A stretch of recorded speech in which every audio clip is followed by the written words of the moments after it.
In the 3rd century, a 15-year-old Christian girl faced one of the most brutal tortures of the Roman Empire. When her executioners hesitated, she herself completed the mutilation of her own breasts, preferring to die rather than renounce her faith. This is the true story of Saint Agatha, the martyr who transformed extreme suffering into eternal sanctity. If you enjoy discovering the most impressive stories behind biblical characters and saints, you're on the right channel. Welcome to the Bible Backstage, where we unveil the most extraordinary accounts from Christian tradition.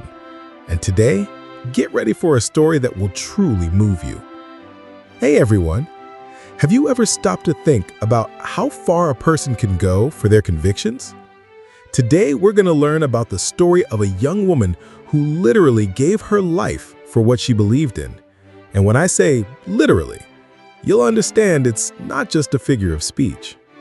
I'm talking about Saint Agatha, one of the most impressive and, at the same time, most difficult stories to tell from Christian tradition.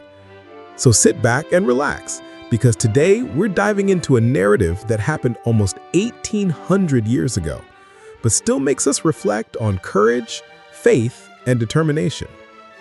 To understand Agatha's story, we first need to go back in time. We're talking about the year 251 AD, during Emperor Decius's reign in Sicily. This was one of the most dangerous periods to be a Christian in the Roman Empire. Imagine a time when professing the Christian faith was a crime against the state. Emperors saw Christianity as a direct threat to the established order, and persecution was systematic and brutal. It's in this context that our protagonist was born, Saint Agatha of Catania. She came from a noble Sicilian family, was considered one of the most beautiful young women in the region, and at 15 years old, she had made a decision that would completely change the course of her life. She made a solemn vow of perpetual virginity, dedicating herself entirely to God. For you to understand the courage this represented, at that time, a young woman from a noble family was expected to marry and have children. Agatha was literally going against all the social expectations of her era. But that's when the story takes a dramatic turn. Enter Quintianus, the Roman governor of Sicily. This man had two major problems.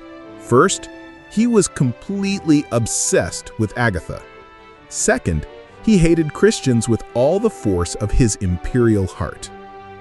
When Quintianus discovered that the woman of his dreams was not only a devout Christian, but had taken a vow of chastity, his reaction was explosive. He saw this as a double personal challenge to his authority as governor and to his pride as a man.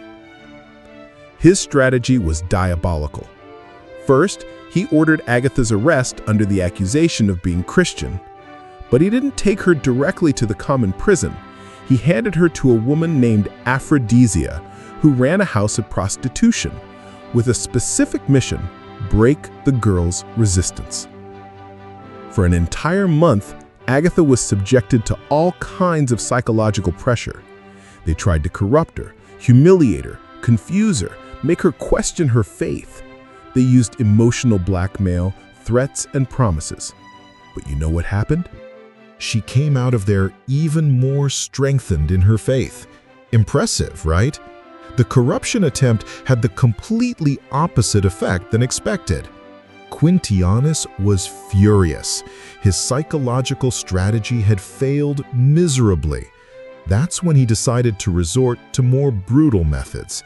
If he couldn't bend her mind, he would break her body. And now we come to the most difficult part of the story, folks.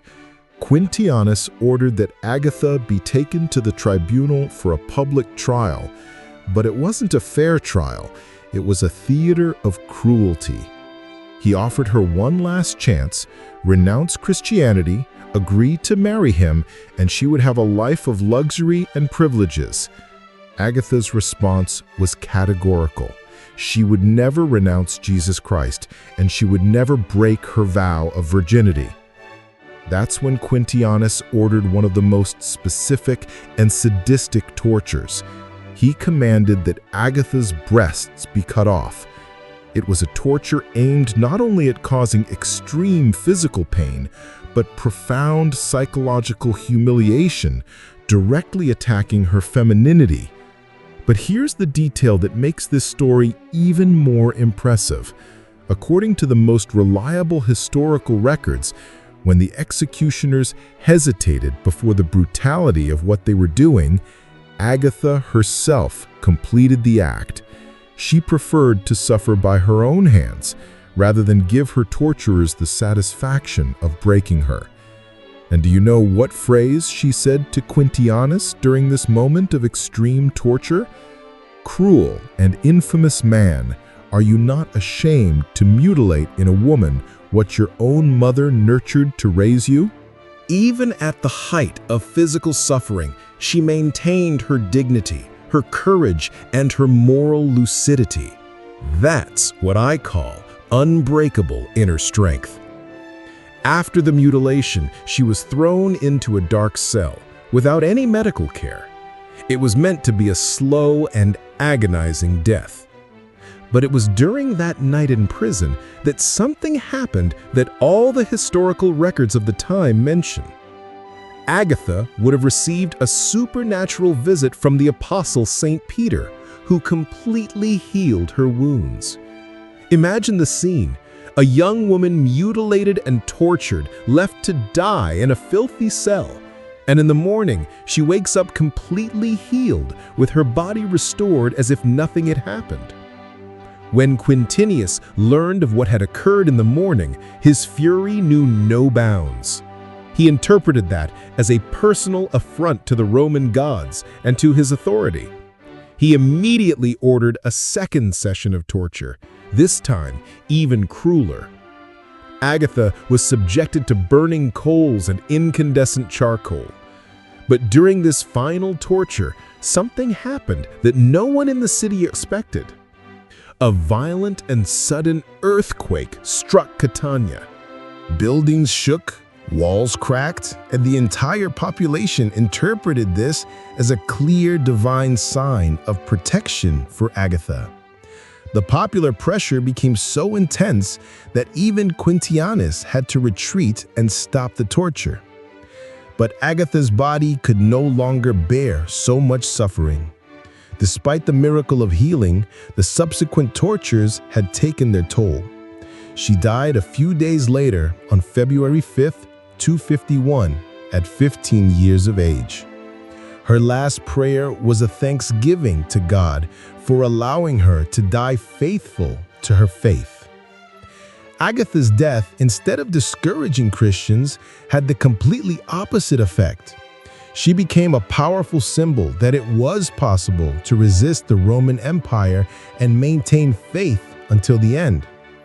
Today, almost 1800 years later, Saint Agatha is venerated worldwide. She is the patron saint of women who suffer from breast diseases, nurses, and also firefighters because of the protection she offers against fires. Every February 5th, her feast is celebrated in Sicily with one of the most impressive processions in Christianity, gathering thousands of people who carry her image through the streets. Saint Agatha's story teaches us something profound about the inner strength that each of us possesses. I'm not saying we need to go through physical torture, but we all face moments when our convictions are tested. Agatha shows us that there's a strength that goes beyond pain, beyond fear, beyond external pressures. It's the strength that comes from knowing exactly what we believe in and being willing to live by those values, no matter the price. In a world where we often give in to social pressures, change our opinions to please others, or abandon our principles when things get difficult, Agatha's story is a powerful reminder that true greatness lies in the consistency between what we say and what we live. So, what did you think of this impressive story? If you were impacted like I am every time I tell this narrative, leave that like. Subscribe to the Bible Backstage and hit the notification bell so you don't miss any of these extraordinary stories. Comment down below, which part of Saint Agatha's story caught your attention the most? And don't forget to share with those friends who need to know these incredible stories from Biblical Backstage. Thank you so much for watching and for being part of the Bible Backstage community. Your support means the world to us, and it's what allows us to keep bringing these powerful stories to light. Until our next incredible journey through history, take care, stay blessed, and remember, every story has the power to change a life. See you soon.